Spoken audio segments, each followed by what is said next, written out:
बच्चों, उम्मीद है आप सभी बहुत अच्छे होंगे। बच्चों, ये कोर्स ए का सिलेबस है। सूरदास के पद। जिन जो भी बच्चे 10th स्टैंडर्ड में है और 2022-23 का एग्जाम देंगे, उन बच्चों के लिए है आज का ये वीडियो। काफी लेट से मैंने बनाया है आज का ये वीडियो, जबकि बच्चों के बोर्ड के एग्जाम जो हाफ ईयरली एग्जाम होते हैं वो मैक्सिमम स्कूल में हो चुके होंगे, लेकिन बोर्ड का एग्जाम अभी भी बाकी है। तो बच्चे, जब भी आप मेरा ये वीडियो देख रहे होंगे तो कंप्लीट देखिए, बोर्ड के एग्जाम में काफी हेल्पफुल होगा। चलिए स्टार्ट करते हैं। ये जो सूर सागर पद है, वो कहाँ से लिया गया है? सूरदास के ही सूर सागर, जो कि सबसे लोकप्रिय हुआ था, उसी का ही एक भ्रमर गीत है। ठीक है, भ्रमर गीत काव्य है जिसके 4 पद है, यहाँ पर वर्णित है। तो बच्चों, यहाँ पर 1 मार्क के क्वेश्चन आता है, इसलिए इसे आप नोट डाउन कर लीजिएगा कि कहाँ से लिए गए थे। ये जो पद है, यहाँ पे जो सूरदास के पद है, वो कहाँ से लिए गए हैं? सूर सागर से के भ्रमर गीत के 4 पद यहाँ पर दिए गए हैं। कृष्णा ने मथुरा जाने के बाद स्वयं न लौटकर उद्धव के जरिए गोपियों के पास संदेश भेजा था।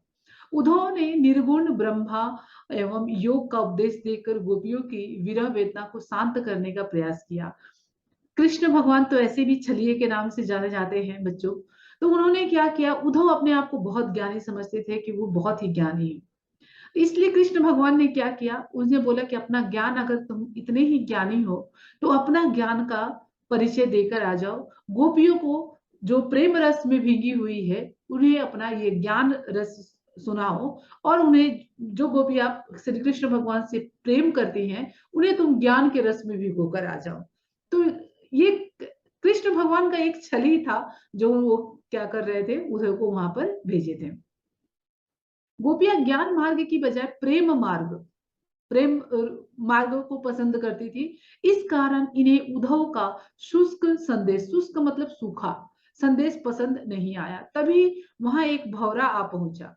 यहीं से भ्रमर गीत का प्रारंभ होता है। भौरे से ही भ्रमर गीत का प्रारंभ होता है।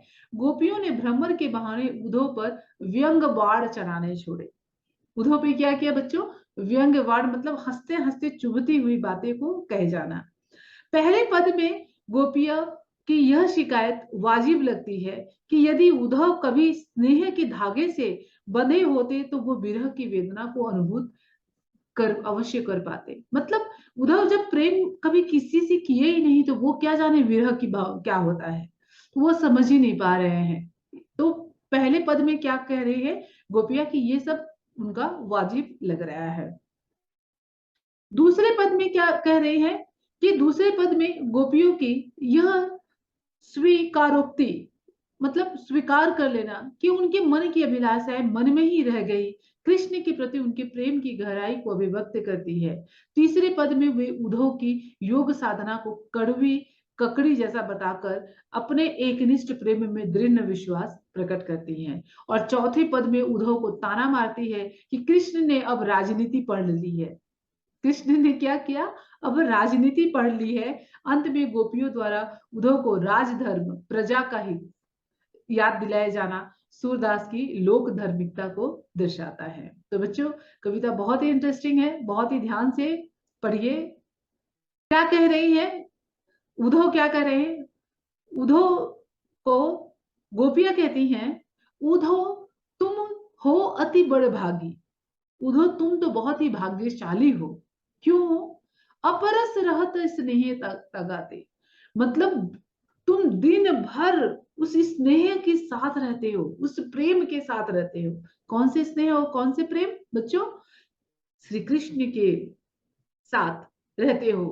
तभी भी नाहिन मन अनुरागी, तुम्हारे मन पर कोई भी अनुराग नहीं चढ़ा, कोई भी प्रेम नहीं चढ़ पाया। तुम अभी भी उनके साथ रह के भी उनके प्रेम से अछूते हो। तुम तो बड़े भाग्यशाली हो। पुरैन पात रहत जल भीतर, ता रस देह न दागी। जैसे कमल का पत्ता रहता है, आप लोगों ने कभी बचपन में देखा होगा, खेला होगा, कि पत्ते के ऊपर जल नहीं टिकता है। कमल के पानी के अंदर भी रहता है, लेकिन उस पर जैसे भी जल डालो वो जल ढलक जाता है, उसके अंदर कुछ कुछ टेक्सचर वो भीगता नहीं है उससे। तो बोल रही जैसे पुरैन का पत्ता पानी के भीतर भी रहकर अप्रभावित रहता है, उससे बिल्कुल भी उसका प्रभाव नहीं होता है, उसी तरह से तुम श्री कृष्ण के साथ रहकर भी तुम्हारे देह पर उसके उनके प्रेम का कोई भी असर नहीं हुआ है। फिर ये सारे एक एक एग्जाम्पल दे दे के समझा रही हैं गोपियां। ज्यो जल माह तेल की गागरी, जिस प्रकार से एक तेल की गागरी को बूंद, जब तेल अगर किसी भी बर्तन पे अगर आप तेल लगा देते हो तो उसके ऊपर पानी डालोगे तो क्या होगा, वो पानी सरक जाएगा, उसके ऊपर चिपकेगा नहीं, लगेगा नहीं। तो बोल रहे कि ज्यो जल माह तेल की गागरी, बूंदनता को लागी, प्रीति नदी में, प्रीति नदी मतलब होता है बच्चों प्रेम की नदी में, पावन बोरियो दृष्ट न रूप परागी, मतलब तुम बहुत ही बड़े भागी हो कि तुम ऐसे प्रेम के सागर के पास रहकर तुम अभी तक अछूते रह गए हो, मतलब तुम बहुत ही बड़े भागी हो। सूरदास अबला हम भोरी, गोपियां यहाँ पे क्या करती हैं, अपने आप को अबला बता देती हैं। गोपियां कहती कि हम अबला भोरी, गुर चीटी जो पागी, जैसे गुर के साथ चीटी का प्रेम कैसा रहता है, वो उन्हीं के साथ समाप्त तो अपने जीवन को, उसी के साथ अपना जीवन को समाप्त कर देती है। तो वैसे ही हमारा जो प्रेम है श्री कृष्ण के साथ, तो जैसे चीटियां भी अपना जीवन को बलिदान कर देती है लेकिन वो गुरु को छोड़ती नहीं है, वैसे ही हमारा जीवन भी क्या हो गया, श्री कृष्ण के प्रेम में हम पूरी तरह से आसक्त हो सके हैं, हो गए हैं। उधो तुम हो अति बड़े भागी, तुम तो बहुत ही बड़े भागी हो क्योंकि तुम इतने बड़े ज्ञानी हो कि तुम्हारे ऊपर उनके प्रेम का कोई असर प्रभाव नहीं हो सका है। तो बच्चों मेरे पहला पद बहुत अच्छे से समझ में आ गया होगा। उद्धव को क्या किया है यहाँ पे श्री कृष्ण भगवान ने, ज्ञान का प्रस्ताव बोला है कि ज्ञान का मार्ग उन्हें भी दिखा कर आओ, अगर आपको इतना ज्ञान है तो। देख लीजिए कविता में सारी गोपियां खड़ी हैं और उद्धव अपना संदेश, श्री कृष्ण भगवान का संदेश बता यहाँ पर सुनाते हैं गोपियों को। नेक्स्ट दूसरे पद में क्या कह रही है, मन ही मांझ रही है। मन ही मतलब कि हम किसी से अपने जो मन की व्यथा है हम किसी से कह नहीं पा रहे, मन के अंदर ही रख रहे हैं। काई जाए कौन पे उधो ना ही परत कही, इस प्रेम की पीड़ा जो है हमारी, जो विरह की पीड़ा है, वो हम किससे कहे, किसी से कह नहीं पा रहे हैं। कैसे कहे, अभी तो ये उद्धव भी क्या है, ये तो जब खुद ज्ञानी है तो ये प्रेम की भाषा समझ ही नहीं सकते, विरह की तड़प जान ही नहीं सकते हैं, तो हम अपने जो बात है वो किसको कहे। अवधि आधार आशा अवन की, ऐसे अवधि मतलब हो गया समय, आधार मतलब हम अभी तक जी रहे थे इस आस में, इस उम्मीद में कि क्या, कि श्री कृष्ण आएंगे। ठीक है, तन मन बिथा सही, तन से भी और मन से भी इस दर्द को हम सह रहे थे, किस आधार पे, कि श्री कृष्ण के आने के आधार पे हम इस पीड़ा को सह रहे थे। अब इन योग संदेशी ने सुन, अब जो उद्धव के हाथ से योग का संदेश भेजा है श्री कृष्ण ने, अब क्या हो गया, इसको तो सुन के हमारे देह में और आग लग गई है। उम्मीद थी प्रेम की वर्षा की, लेकिन आया योग का संदेश। ये योग का संदेश सुनकर इनके जो मन में थी विरहीन, विरहीन मतलब जो बिछड़ा हुआ थे, श्री कृष्ण से बिछड़े थे गोपिया, तो उनके मन के अंदर क्या हो गई, विरह दही, विरह की जो पीड़ा थी, अग्नि थी और भी दह उठी, जल उठी। चाहती होती गुहार जिते थी, जहां पे वो गुहार लगाना चाहती थी, अपनी आवाज उठाना चाहती थी, जहां पर वो बोलना चाहती थी, उतते ये धार बही, वहीं से ही प्रेम की गंगा बहने की जगह ज्ञान की गंगा बह गई। तो सूरदास अब धीर धरे क्यों मर ज्यादा न लही, अब हमारे पास कोई मर्यादा नहीं रह गई। सूरदास की गोपियां, किसकी गोपियां, सूरदास की गोपियां कहती है कि अब हमारे अंदर धैर्य नहीं रह गई, कोई मर्यादा नहीं रह गई। ऐसे ही सूरदास के तीसरे पद में क्या कहते हैं, हमारे हरी हारील की लकड़ी, हारील की लकड़ी क्या है, एक पक्षी होती है जो अपने मन क्रम वचन नंद नंदन उर, हमारा मन भी, हमारा क्रम कर्म भी सब क्या है, नंद नंदन, मतलब नंद के जो नंदन कौन, श्री कृष्ण, कान्हा कान्हा जकरी, हमारा जो हर श्वास है वो जिस प्रकार से वो हरिल पक्षी अपनी छोड़ती नहीं है, अपने पंजे को, उस लकड़ी को नहीं छोड़ती है, वैसे ही हमारे हर एक श्वास में क्या है, श्री कृष्ण का नाम बसा हुआ है। जागत सोवत स्वप्न दिवस निसी, मतलब जागते समय, सोते समय, स्वप्ने में, दिवस मतलब दिन में, रात में, कान्हा कान्हा जकरी, केवल कान्हा कान्हा हम लोग क्या कर रहे हैं, जाप, वो हमारा जो मन है वो जाप रहा है। सुनत जोग लागत है ऐसो जो करवी ककरी, ये जो जोग शब्द है बच्चों, जो ये जोग शब्द है, वो शब्द हमें कैसा लग रहा है, जैसे लग रहा है कि ककड़ी कैसे होती है, मुंह में खाते ही कड़वा लगता है, उसका स्वाद तो मन खराब हो जाता है। तो बोल रहे ये जोग शब्द जो आप उधो हमें सुनाने के लिए आ रहे हैं, ये हमें एकदम कड़वी ककड़ी के समान लग रही है। सूतो ब्याद हमको ले आयो, देखी सुनी न करी, यो तो सूर तिन्ही ले सौपो जिनके मन चकरी। ये व्याधि, ये रोग हमको नहीं चाहिए। कौन सा?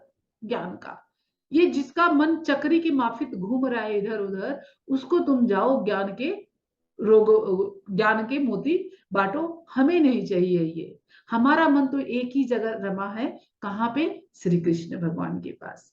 तो हमारा मन कहीं पर भी, हम जिस, ये ज्ञान की बातें उनको बांटो जिसके, जिनका मन चंचल है, जिनका मन स्थिर नहीं है, उनको बांटो। हमारा मन एक ही जगह लगा हुआ है।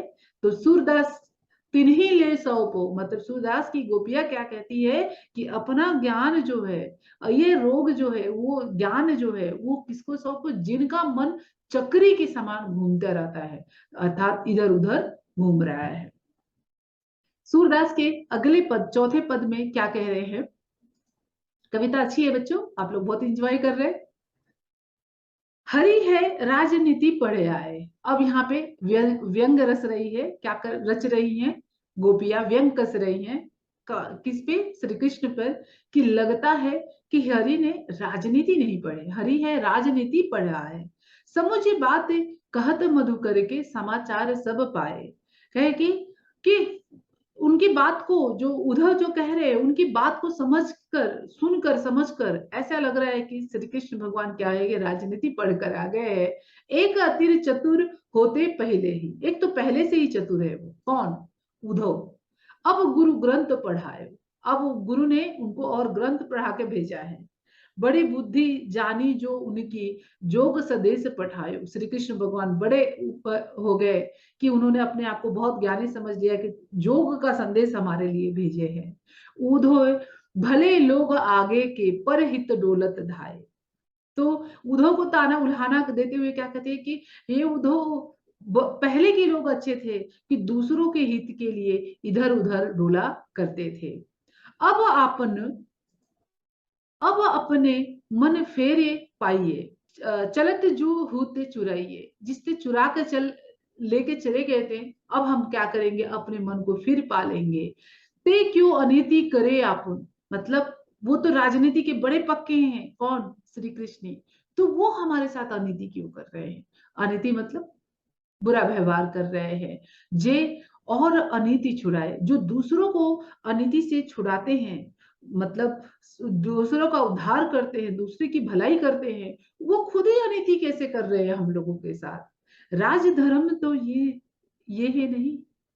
क्या कह रही है गोपियां? सूरदास की गोपियां कह रही हैं कि ये तो राजा का धर्म नहीं है, जो प्रजा पीड़ित है और उनका दुख न भगाए। तो बच्चों, समझ में आ गया होगा आप लोगों को कविता? बहुत ही अच्छी कविता है। और नेक्स्ट वीडियो में हम लोग जब भी बात करेंगे तो इसकी जो भी प्रश्न उत्तर है उसके बारे में हम लोग चर्चा करेंगे। तो वीडियो अगर पसंद आया हो बच्चों, उम्मीद है कविता आपको बहुत अच्छे से समझ में आ गई होगी। अगर समझ में आई है तो वीडियो को लाइक कीजिए, शेयर कीजिए और सब्सक्राइब कीजिए। आपके जो भी डाउट होंगे कविता की लाइन से, वो आप मुझे कमेंट में लिखकर बता सकते हैं। थैंक यू बच्चों।